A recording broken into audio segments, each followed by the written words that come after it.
Yes. Nibisanzwe ndi ANDREInc kuri mikoro. Uyu munsi ni ARILENA. Niwe muhanzi. Akarimba kisa I'm sorry. Ngendi ya alphabet. Imwibanza. Ninjye basobanurira.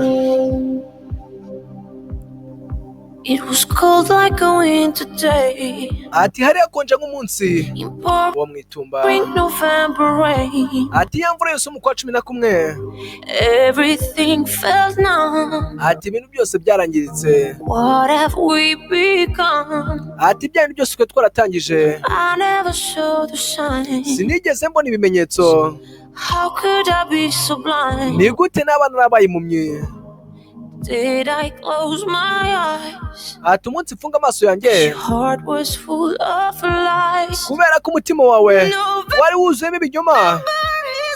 Ukwezi kwa 11 ni inzozi mbi zizanyirukankaho nyuma y'ibyo nkoze byose. Ati mbabarire ukwezi kwa 11 ati uzambyutse ari uko kwarangiye. Ati nimba ari umuntu wamfasha guhindura kalendare nuko nshaka kwibuka ukwa 11. Ati ni njyewe utakibaho ukundi. Yo wumva amagambo.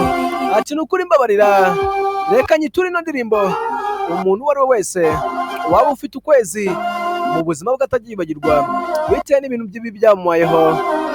Reka nkubwire ngo I'm sorry kandi komera kuko nibwo buzima.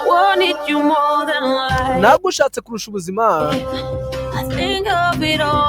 Nabitekerezaga igihe cyose. Wari inzira y'urumuri rwanjye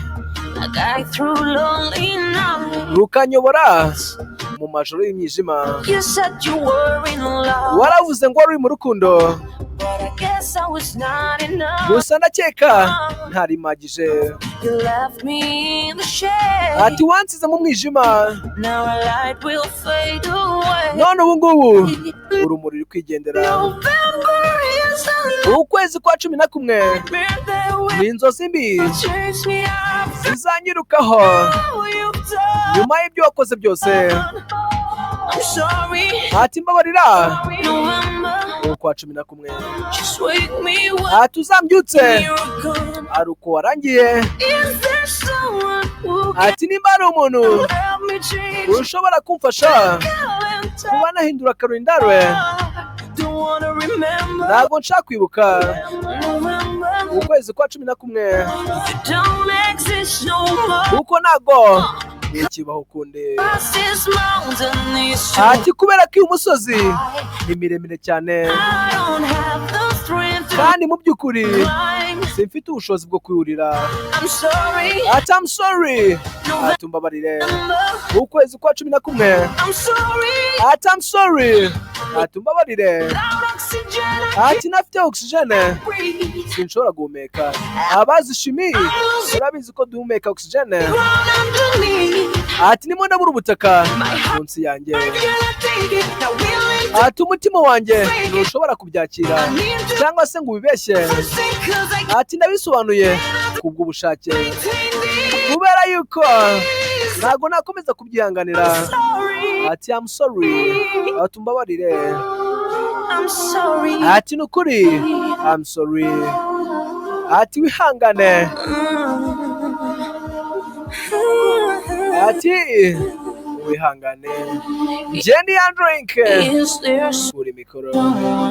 Ati nimba ari umuntu ushobora kumfasha kuba nahindura kalendare. Ati nukuri wihangane ukwezi kwa 11. Ati wihangane. Umva indirimbo ndi ya alphabet imwibanza kuri mikoro muzinda alphabet zose kandi subscribe and turn on notification tujye dukomeza kubana. ndabakunda mwe mwese mwakoze subscribe kubera ku kwezi kwa 11 kwahinduye ubuzima bwanjye ati ndaza kuvuga ngo urabeho ati wihangane ukwezi kwa 11 ati wihangane